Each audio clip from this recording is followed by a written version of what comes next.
Olá, meu nome é Eduardo Starosta e esse é o canal Fora de Curva. Hoje nós vamos começar o vídeo usando um pouquinho a imaginação. Vamos fazer uma viagenzinha mental. Pensa por um momento que você não mora no Brasil, mas numa ilha com mais ou menos 360 mil quilômetros quadrados, um conjunto de ilhas, um arquipélago, uma população em torno de 100 milhões de habitantes, e esse país ele está entre os 10 com a maior renda per capita do mundo, com uma indústria forte, com muita inovação, com um padrão de vida excelente.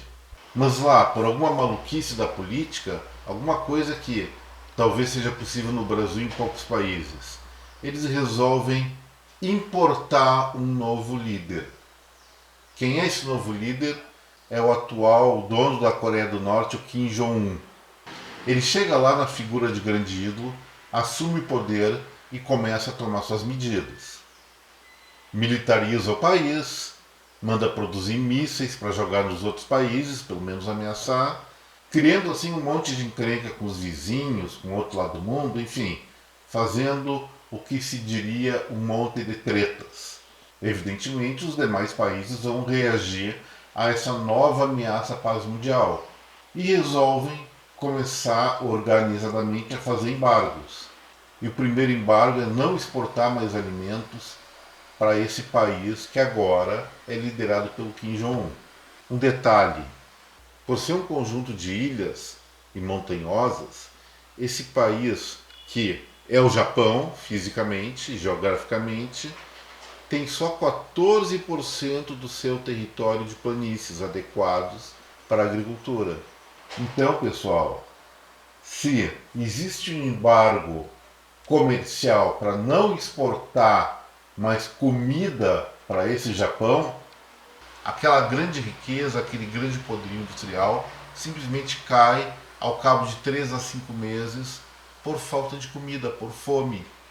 Esse exemplo é só para mostrar, evidenciar como a produção de alimentos é estratégica para qualquer país. A Europa, por sua vez, grande parte da sua história viveu em guerras e com muitas epidemias de fome. Isso aí só foi superado definitivamente após a Segunda Guerra Mundial. A China é um outro exemplo, com a epidemia de fome que ocorreu nos anos 60 por conta da política do Mao Tse-tung. Na verdade, aquilo foi mais um erro burocrático que problemas climáticos mesmo, mas ocorreu. Então, apesar de todo esse apelo pelo livre comércio, nós temos uma verdade. Estrategicamente, os países do mundo jamais vão abrir mão de maximizar a sua produção de alimentos dentro do mercado interno e vão proteger isso. O Brasil, que é um grande exportador agrícola do mundo, teve sim muita sorte nessa pandemia, pelo menos por esse lado de aumentar as vendas globais, porque as outras nações estavam despreparadas para esse isolamento social que virou quase global e tiveram que comprar comida de fora, aumentando o preço dos alimentos, explicando aquela questão da inflação em todo o mundo, não só no Brasil, mas também reforçando o sinal de alerta nesses países, naquele sentido: olha, nós vamos ter que melhorar a nossa estrutura de produção de alimentos, porque nós podemos ficar à mercê de outras crises, outras pandemias ou até guerras. O mundo está em momentos de tensão agora.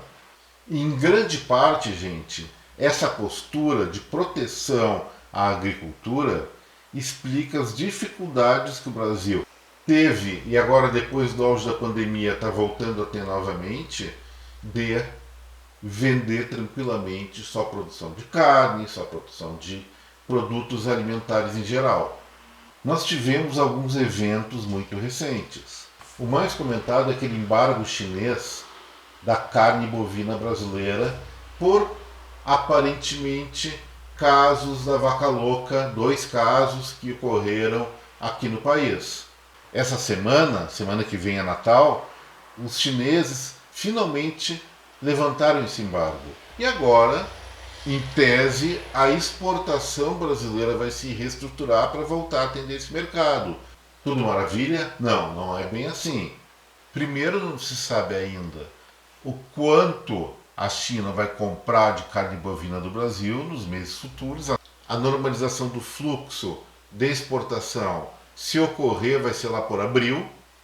Mas olha só, no mesmo dia que os chineses fazem isso, eles põem restrição às importações de carne suína do Brasil. Isso porque os suinocultores daquele país foram incentivados a aumentar a sua produção de carne e, em contrapartida, eles devem ter uma certa garantia de mercado. Outro exemplo de como se pratica essas medidas tarifárias ou não tarifárias sobre alimentos. A União Europeia. Nós temos já vários casos de supermercados frigoríficos que estão deixando de comprar carne bovina brasileira por conta da devastação da Amazônia, que é muito questionável. Pelo que se sabe, a área disponível para a pecuária está estagnada no Brasil há muitos anos. O que tem acontecido é um aumento de produtividade. Mas sim, toda aquela propaganda, devastação da Amazônia, não vamos comprar a carne das empresas brasileiras. Isso é história para inglês ver. A verdade é a seguinte: o Brasil produz carne bovina de uma maneira mais competitiva e mais barata que os próprios europeus. Eles têm que criar uma desculpa para não comprar esse produto brasileiro para proteger a sua produção interna. Vão pensar não na ideia da justiça do comércio internacional, que deve ser livre e caixinha de fósforo. Não, vão pensar na questão pragmática. Será que você, na sua casa, iria arriscar colocar sua família em risco de faltar alimentos, não tendo o mínimo abastecimento na despensa? Vamos pensar o seguinte: todos os dias você, sua esposa, seu marido, os filhos, avô, cachorro, papagaio vão em algum restaurante para almoçar e jantar. E de repente esse restaurante não tem mais comida. Você volta para casa, não usa a cozinha de casa, não usa a despensa, está vazia. Você vai deixar acontecer isso? Lógico que não. Toda pessoa que tem condições vai ter uma reserva alimentar para assegurar alguma eventualidade de dificuldade. E no mundo é a mesma coisa. Então, gente, não adianta ficar ouvindo discurso. O comércio mundial de alimentos in natura sempre vai ser alvo de protecionismos. A sugestão para as empresas brasileiras nesse contexto vão em duas vertentes. A primeira é realmente cativar o consumidor brasileiro com os produtos do nosso país, e para isso tem que ter uma relação de fidelidade, estabilidade de preço, manutenção de qualidade, enfim, o que as empresas dos outros países fazem com seus cidadãos. E a segunda questão: de acordo com as regras da Organização Mundial do Comércio, não se pode criar proteção alfandegária para produtos industrializados. Então, o alimento que puder virar produto industrial, produto pronto, tem que virar produto pronto, de qualidade, e ser colocado no mercado internacional.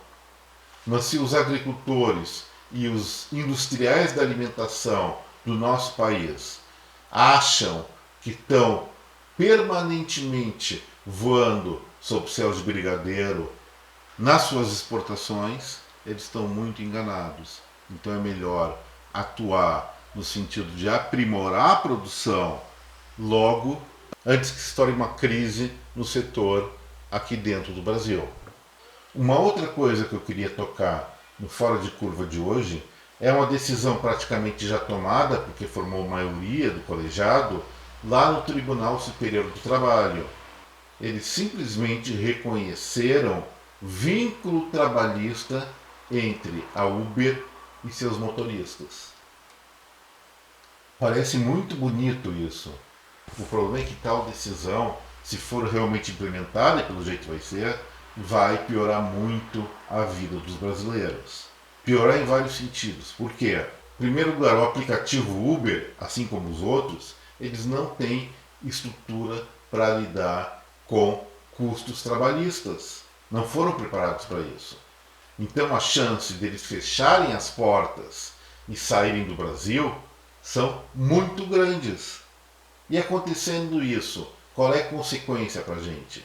Pessoas que estavam temporariamente desempregadas, ou que estavam numa transição, ou mesmo que gostam de dirigir, vão ficar sem a alternativa da renda dos aplicativos. Não vai ter emprego e não vai ter negócio autônomo. E a segunda questão é que com isso, o que volta a ganhar força? Os antigos táxis. E o preço desse tipo de transporte vai lá para cima de novo e vai pesar exatamente no nosso bolso aqui, ó. Então eu espero que essa decisão não vá adiante, mas pelo jeito ela vai ser consolidada, já tem maioria, dificilmente algum membro do colegiado de juízes vai voltar atrás do seu voto, e o negócio é esperar para ver o que vai acontecer, e os presságios nesse ponto não são muito positivos. Gente, por hoje era isso. Espero que você tenha gostado do conteúdo dessa edição do Fora de Curva. E se gostou, não esqueça, botão no like, compartilhe esse vídeo e se inscreva aqui no nosso Fora de Curva. Muito obrigado pela atenção, até breve, tchau.